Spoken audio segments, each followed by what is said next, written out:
আমরা বলেছি দুইটা বিষয় স্পষ্ট করা দরকার।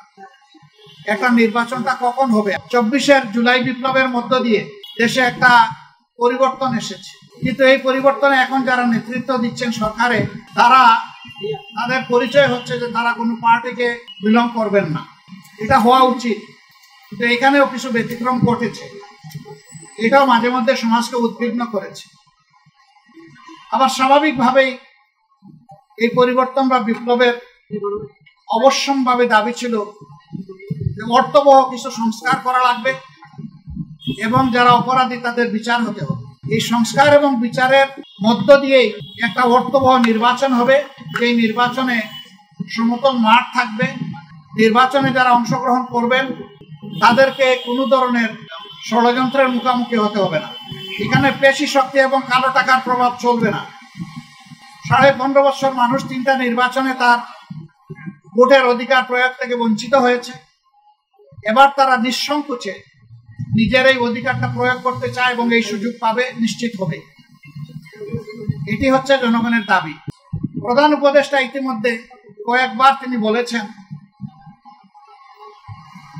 নির্বাচন তিনি দিতে চান এই বছরের ডিসেম্বর থেকে শুরু করে আগামী বছরের জুনের মধ্যবর্তী কোনো এক সময়, কিন্তু তিনি সুনির্দিষ্ট কোনো রোডম্যাপ দেন, কোনো মাস সপ্তাহ তিনি ঘোষণা করেননি।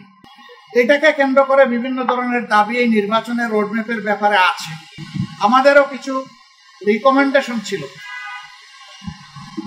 আমরা তার প্রতি সম্মান রেখেই বলেছিলাম দায়িত্ব আমরা সবাই মিলে তাকে দিয়েছি, তিনি চেয়ে নেন এবং তিনি দলের পক্ষ থেকেও নির্বাচিত কোনো দায়িত্বশীল নেতা নন, বরঞ্চ তিনি জনগণের ঐক্যমতের ভিত্তিতে এই জায়গাটায় একটা গুরুবার তিনি গ্রহণ করেছেন। তাকে আমরা তার সম্মান বজায় রেখে দেশের স্বার্থটা তিনি দেখবেন, সেটা আমরা সবসময় বলে আসছি। আমরা আজকে ওই ব্যাপারে কথা বলেছি। আমরা বলেছি দুইটা বিষয় স্পষ্ট করা দরকার। একটা, নির্বাচনটা কখন হবে। আপনি যে সময়সীমা দিয়েছেন এর ভিতরেই জনগণের কোনো ধরনের বড় ভোগান্তি না হয়ে একটা কমফোর্টেবল টাইমে এই নির্বাচনটা হওয়া উচিত আমরা মনে।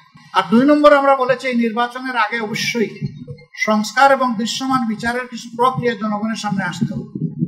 সংস্কার শেষ না করে যদি কোনো নির্বাচন হয়, এই নির্বাচনে জনগণ তাদের প্রত্যাশা পূরণ করতে পারবে না। আবার সব সংস্কার এই সরকারের পক্ষে করা সম্ভব না। মাত্র 5টা সুনির্দিষ্ট বিষয়ে তারা হাত দিয়েছে। এতটুকু নিষ্পত্তি হওয়া উচিত সন্তোষজনকভাবে। এর পাশাপাশি এখানে জুলাই প্রক্লেমেশনের ব্যাপার স্যাপার আছে, এগুলা সংস্কারের সাথে জড়িত। অনেক দলের দাবি দেওয়ার মধ্যেও কিছু ভিন্নতা আছে, এটা থাকবে। দল যেহেতু আলাদা, মতেরও ভিন্নতা থাকবে, এটাই স্বাভাবিক। গণতন্ত্রের সৌন্দর্য হচ্ছে আমার মতটি আমি প্রকাশ করব, আরেকজনের মতের প্রতি আমি শ্রদ্ধা দেখাবো। আমি কারো মতকে তুচ্ছ জ্ঞান করবো না, উপহাস করব না এবং কাউকে অপমানিত করব।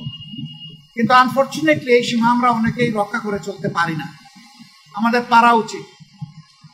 গণতন্ত্রের স্লোগান হচ্ছে let us agree to disagree.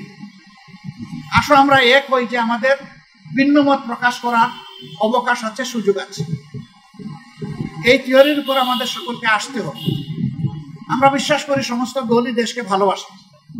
ভালোবাসার জায়গা থেকে দায়িত্ববোধের পরিচয় দিয়ে আমরা সবাই যদি এগিয়ে আসি এবং আমরা যদি সংস্কার প্রক্রিয়াকে অর্থবহ সহযোগিতা করি, তাহলে একটা অর্থবহ সংস্কারের মধ্য দিয়ে একটা অর্থবহ নির্বাচন নিশ্চিত হতে পারে ইনশাআল্লাহ। আমরা সেই দিনটির অপেক্ষায় আছি। সমাজে যে অস্থিরতা দেখা দিয়েছিল এই বিষয়টাকে কেন্দ্র করে, প্লাস বিভিন্ন ব্লকেটকে কেন্দ্র করে আপাত দৃষ্টিতে তা কিছুটা কেটেছে। আমরা এর স্থায়ী নিষ্পত্তি চাই এবং আমরা মনে করি যে 2টা রোডম্যাপ ঘোষণা করলেই তার অনেকটাই সমাধান হয়ে যাবে। একটা হচ্ছে সংস্কারের রোডম্যাপ, আর একটা হচ্ছে নির্বাচনের রোডম্যাপ।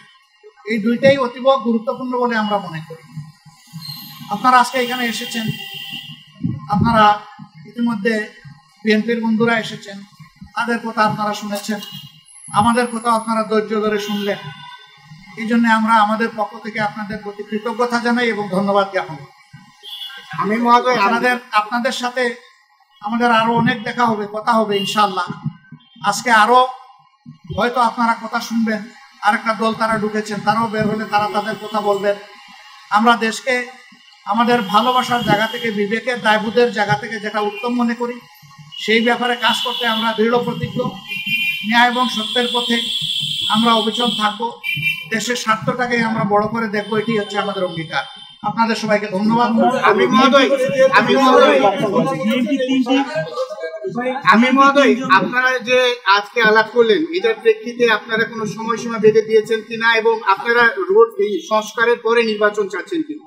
অবশ্যই সংস্কারের পরে সবাই নির্বাচন চায়। আমরা না, এর আগে তো বলেছে যদি তারা নির্বাচন ক্ষমতায় যায় তাহলে তারা সংস্কার কন্টিনিউ করবে এবং আওয়ামী লীগের বিচার কন্টিনিউ করবে।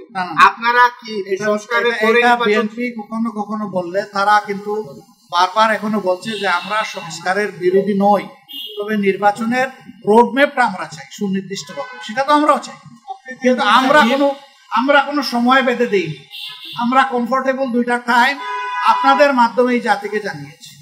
যদি সংস্কার শেষ হয়ে যায় তাহলে ফেব্রুয়ারির মধ্যভাগে এটা হতে পারে, আর যদি সংস্কারের ভিতরে শেষ না হয়, আরেকটু সময় লাগে, এরপরেই যেহেতু রোজা শুরু হয়ে যাবে, রোজার পর হতে হবে, তারপরে এটাকে টেনে লম্বা করলে কোনো সুষ্ঠু নির্বাচন করা সম্ভব হবে না। আমাদের দেশের আবহাওয়া এটা এলাও করবে।